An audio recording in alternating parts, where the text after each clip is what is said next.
Good morning, Eden. We are Memtes Amud Beis 49b, where there's the parentheses, maybe a quarter down from the top of the page, and inside the parentheses it says Gimel Mem in big letters. We're just on that line, quarter down from the top. There we are. So the Mishnah told us that during different points throughout the era of the destruction of the temple, the sages restricted some of the fanfare and joy surrounding weddings. And the first item on the list, which the Gemara associated with, the Mishnah associated with the time of Vespasian's rebellion, the Pulmus shel Aspianos, at the struggle or the war with Vespasian, right, which was the beginning of the destruction. They forbade the wearing of crowns by the bridegroom, right? What was it? I think. Oops. I'm not sure what's going on here. If I can just, I froze my thing. Oh, that's better, sorry. Yeah, I think it was the, once past, just give me the water for it. Just give me that for a second. Copy. Go back. Yeah. At the struggle with Aspianos, they forbade the crowns of the grooms. So says the Gemara, Amar Rav comments, Loishanu, this isn't taught, Ella only. So the prohibition against wearing the crowns is only with respect to Shel Melach the Gofris, if it's made of salt and sulfur. So Rashi describes that apparently they would shape like this expensive salt, which I'm guessing is something more like crystal, in which they would have strands and designs of sulfur that made it very like the contrast and the color made it look very beautiful. Like yellow, yeah, exactly. Yellow shades to like this crystal looking salt was this beautiful kind of crown that they would wear. And, right, salt and crystal are both from like sand or from the sea. So I'm guessing it's something similar to that. It's like similar to Himalayan salt. Maybe something like that. Yeah, yeah. It's something very beautiful in that sense with sulfur designs. You can't go out in the rain in that. They make it. Rashi says they make it out of a stone of salt, which is solol ke'evan abdelach. It's like clear, like a sapphire type thing, and they call it shleimia in French. Not sure. Slimia, not sure. That's old French. Yeah, and then they would color it with all kinds of shapes using the sulfur. They use the pigment. Oh, and he said it's similar to the way they would do contrast between silver and gold, like a silver plate with like gold designs. That's what Rashi describes it. You can't go out in the rain in that. Right, so that's what I'm wondering. It actually says it's a stone of salt. I don't know what stone of salt means. Maybe it's probably crystallized. That's what I'm thinking. It's something more like crystal. Probably growing. Sorry? Dead Sea. Right, but that too would also, right. So I'm imagining it's something much more precious, much more, he says it's also clear like a sapphire. So I'm guessing it's something similar to more crystal. There's a process to it. I'm guessing it's something more similar to crystal, considering that both salt and crystal come from ocean, salt, sea, maybe something of that nature. Anyway, you can imagine like this nice, clear backdrop that's the bluish hue that has like designs that are in yellow. Sounds very beautiful. Okay, so that says Rav, that was the ban on this very fancy one. Aval but shal hadas v'shal vered, if you were to make a crown out of roses, and vered is like hadas is myrtle and vered is roses. So they would use, I guess, like myrtle branch and stick roses in and make this nice crown. It seems like kind of like the like what you picture the aristocratic Greeks or Romans wearing. Yeah. So it's vine and something like that. So that mutter, that would be permitted, says Rav. Now Shmuel says, goes a step further and says, Avshal hadas v'shal vered aser. This one made of the reeds, or like the myrtles, not the reeds. The myrtles and the roses, that's also forbidden. Still too fancy.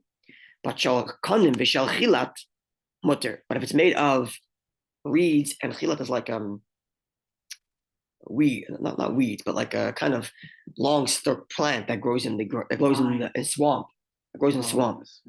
Yeah. Kiminguma hagadol b'mayim, like a kind of it seems like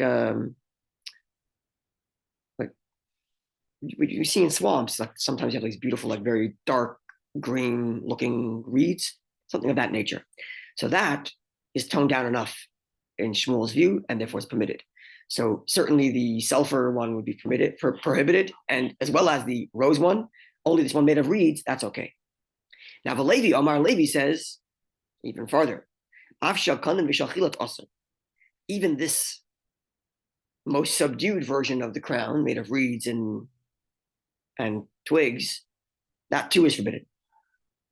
In other words, in Levi's view, all crowns are forbidden, and this remains the halacha.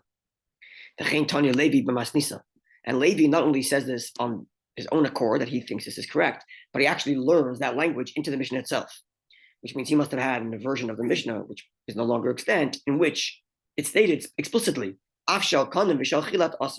even a crown made of reeds and twigs are also forbidden.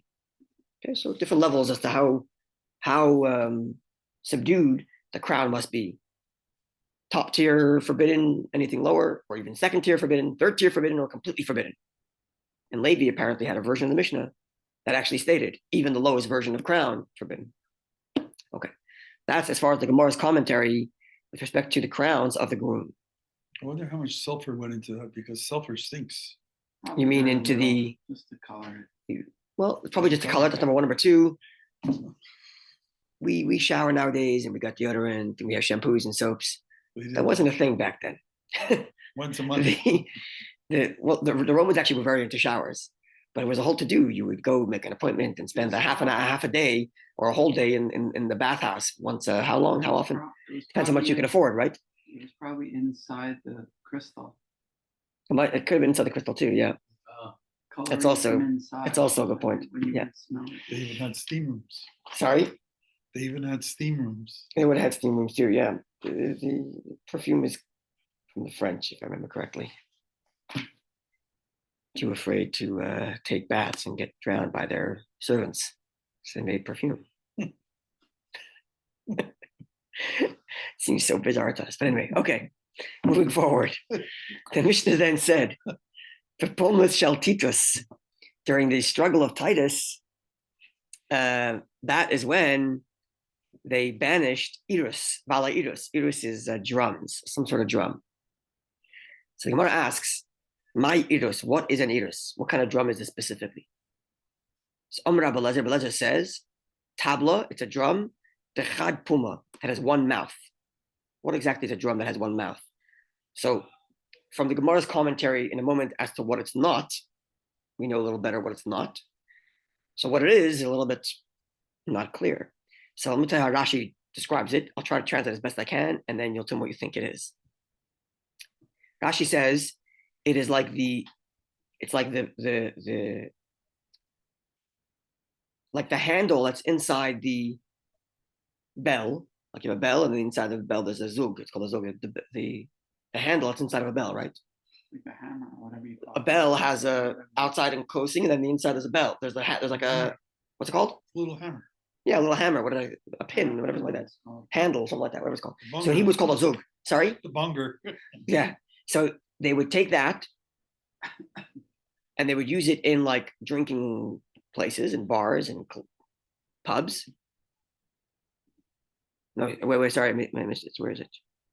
Yes, it's the handle of one bell, that handle of one bell, that they would bang with to sing in drinking houses. It sounds like a rattle.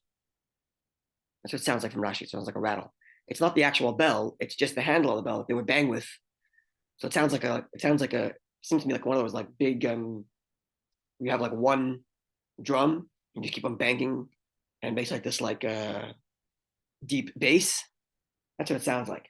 So it was a kind of drum that would keep like the energy in the room going, where it's boom, boom, boom, to get the crowd excited to spend more money, I guess.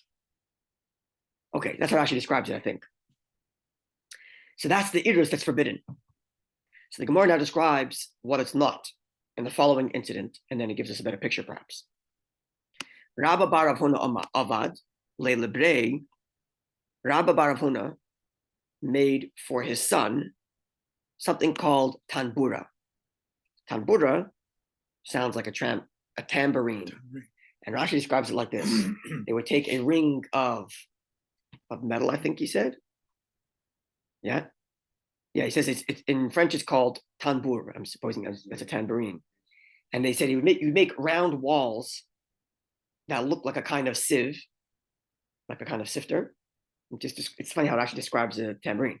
You make round walls that looks like a sieve, and they would tie into this round wall strands of metal, right? And then they would spread over it leather while it's still wet, tighten it, and then it would dry up there. And then when you bang on that leather with a very soft drum, with a soft like pin, it makes a coiled solo, makes a soft, higher pitched sound. And then Rashi concludes there are professionals who know how to hit it one after another in an order that comes out like a song. So Rashi describing an instrument. So I thought it was nice. So it's a tambourine. Yeah. So Rabbi, son of Rav Huna, yeah. So Rabbi, son of Rav Huna, made that for his son. Osavua. So Rabbi, son of Rav Huna's father came. His father being Rav Huna, and Tavre broke it. Amarle, Rav Huna told his son Rabba, Michlif Batabla, the Chad Puma. It's going to be confused as this drum of one mouth.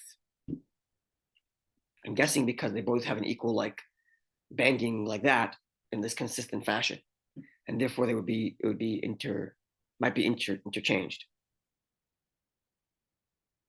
Rashi says they make a similar sound, which is like I guess it's a consistent boom, boom, boom. That's why it's forbidden. So Zil Abadle, therefore his father told him, instead of making this tambourine for him, go make for him apuma de chatzva or apuma de kavisa. Make a drum for him on the opening of, and he gives him two different size clay pots. So take a clay pot, cover the top, and use that as your drum, which means a bongo is okay. The issue is specifically this ilos, this drum of one mouth, whatever that is, this like banging thing we were talking about, and the tambourine is too similar. And Gemara's commentary on the question of the drum. The next thing the Gemara says is the Palma Shel Titus, during the struggle with Titus, they forbade the crown of the brides. So during Vespasian's war, they forbade the crown of the groom, which you described earlier, either salt and sulfur, or roses, or reeds. Then there was the ban on the drums, which is this drum of one mouth. And now there's the ban on crowns for the brides. Okay, so it says the Gemara, Maya Torres Kalis, what are the crowns for the brides? Now, this sounds very beautiful. Amar Rabba bar Chana, Rabba son of Bar Chana said, Amar Rabbi Yochanan, in the name of Rabbi Yochanan, Ir Shel Zahav, it's a golden city. It seems like it was a kind of a tiara that had this beautiful image of like a golden city engraved on it, or like plated in the shapes of a golden city. And it was like a sort of tiara. Yeah, they still have such type things. Yeah. And the Gemara says, Tanya Nabehaki, there's indeed a Mishnaic age text which backs up this notion. So first there's Rabba, son of Bar Chana, speaking in the name of Rabbi Yochanan being from the first generation of the post-Mishnaic era.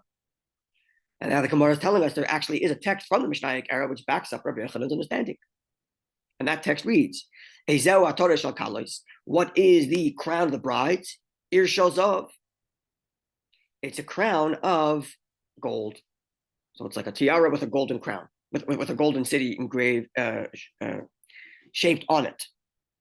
Aval but, Oysa, you may, so you cannot use this beautiful crown, this tiara. But you could, Aval Oysa la kippah shel milat.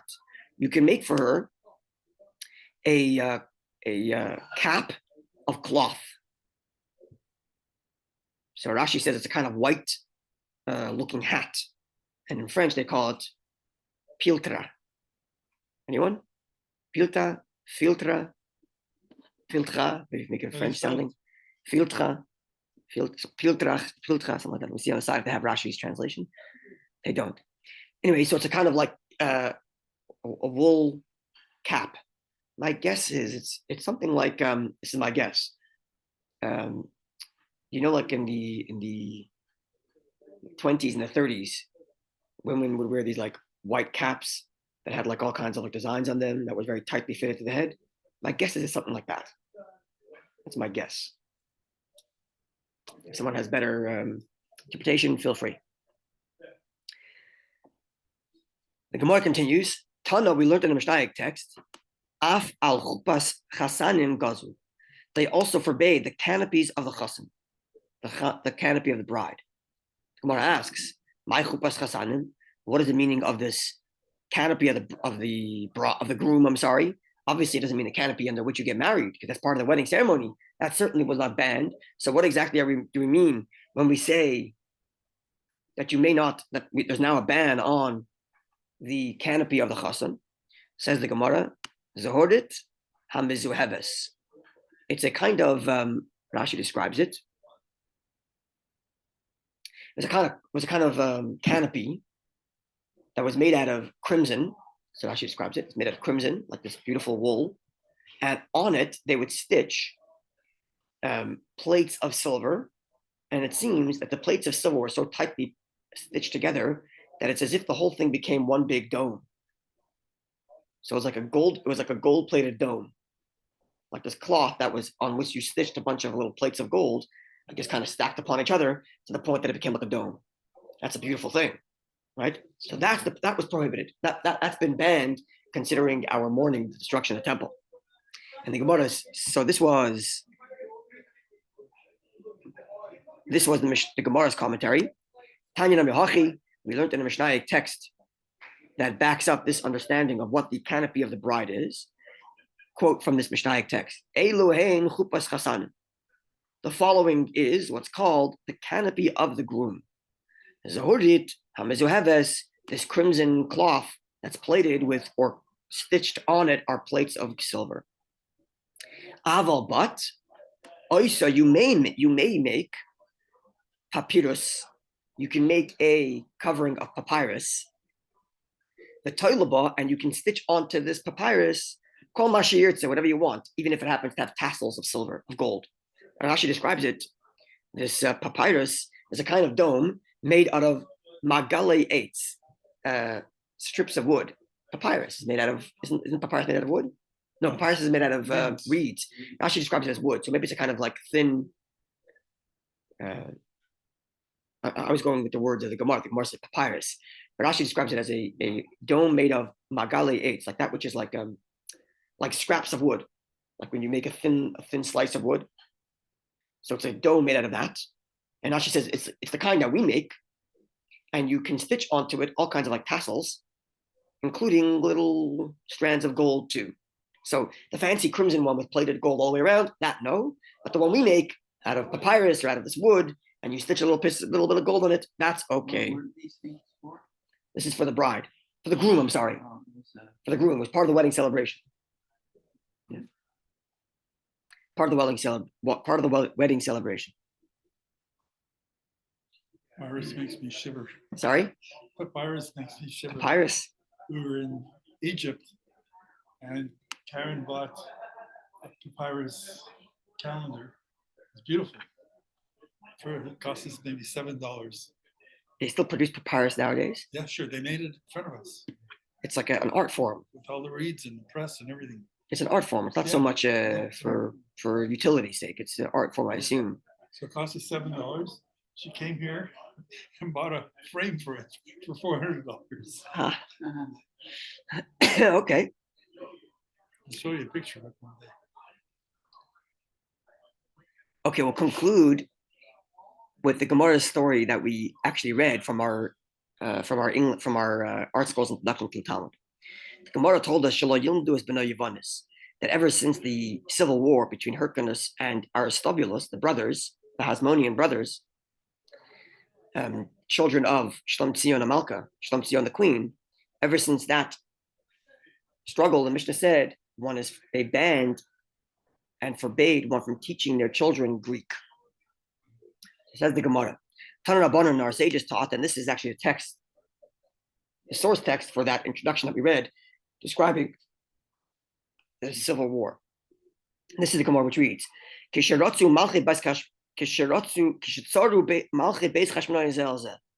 when the kingdom of the house of the Hasmoneans were struggling one with the other, the civil war. Hyrcanus, that brother, the older brother, was on the outside of the Temple Mount. Aristobulus, the younger brother, right? He's the younger one, I think. On the inside of the Temple Mount. On every single day, Aristobulus on the inside would lower a dinar, some cash, in a box to those outside, to Hyrcanus outside. And in return, Hyrcanus would take that money and give them to raise up Tmidim, the daily offerings. There was one elder amongst the Jewish people on Hyrcanus' side, on the outside, and he knew the wisdom of the Greeks. Not the language, the wisdom. This is going to become important soon. He communicated, whispered to them in the wisdom of the Greeks, using that kind of language, just like aristocratic language, not just using their actual language, the words, but using the wisdom of the Greeks. We'll talk about that more on Monday. And Amalame explained to them, so long as Aristobulus on the inside is going to continue to offer the offerings, God will not allow you to take them, to conquer them, because they're offering offerings. So the next day, the people on the inside, assuming nothing, Aristobulus' team lowered down the cash in the box as they would every day. But Hyrcanus on the outside put a pig into the box for them to raise. When the pig came up halfway, it stuck its heels into the wall, and Eretz Yisrael shook 400 parsa. So the whole Israel shook from shock.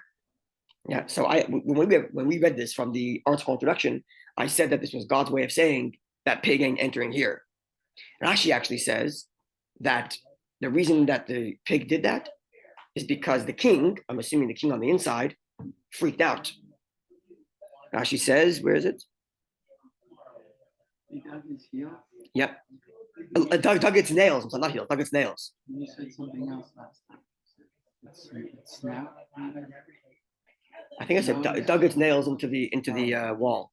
Rashi says because of the king that screamed at it. Shabaraba. So it seems like I was saying that it's like God's way of stopping the pig from coming in by having the pig stick its nails into the wall. But Rashi actually says it was because the king, I'm assuming the king on the inside, couldn't believe what was going on, yelled so loud that the pig freaked out, and the pig stuck its nails into the wall. And the whole Eretz Yisrael shook from that. So now says the Gemara, Oisei Shah, at that moment, Amru, they said, Arur Adam, cursed be the man, Sheyegadol Chazidim, that raises pigs. I'm assuming this means in Israel, maybe even outside of Israel too. Cursed is the one that raises pigs. There shouldn't have been any pigs available for this to even happen. Why would even Hyrcanus on the outside even have pigs? Cursed be the man who raises pigs. Likewise, Va'arar Adam, cursed be the man, the sages continued, cursed be the man who teaches his child the wisdom of the Greeks, as this guy was able to use the wisdom of the Greeks to the detriment of the Jewish people. And the Gemara concludes, and at that time, Shaninu, we learned. Maisa, the story was,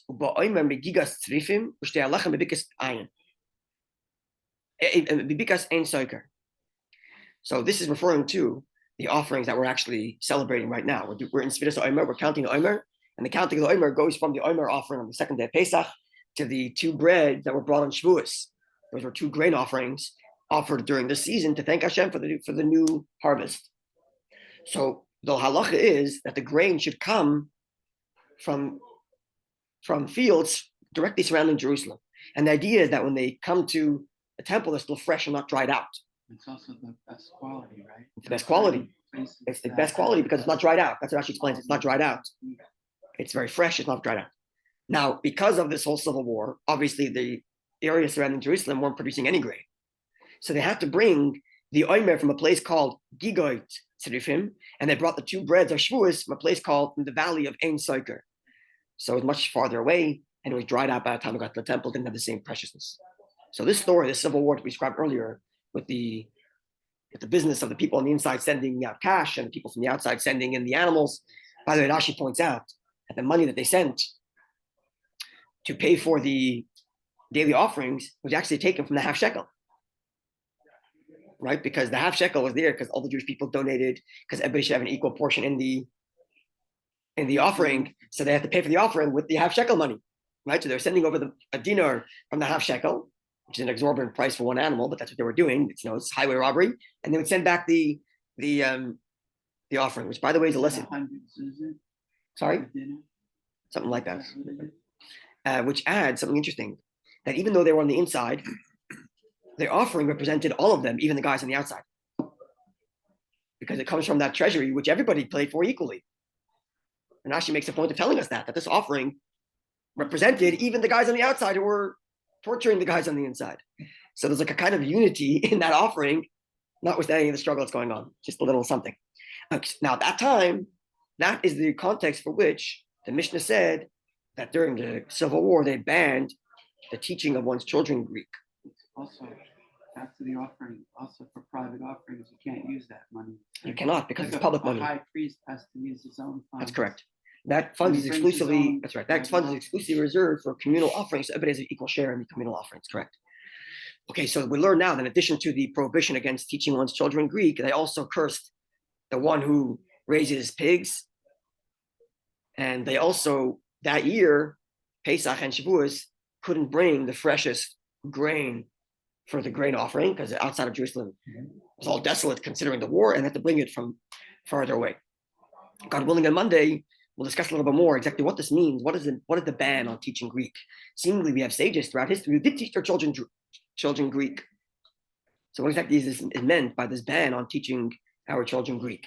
And it'll have a very interesting implication for, in general, the study of secular studies, university education, and so on. And we'll discuss that a bit on Monday, and we'll give perhaps the perspective from Tanya, and then the Rebbe's perspective on that subject of integrated secular studies, which is in some ways built off the Gemara here.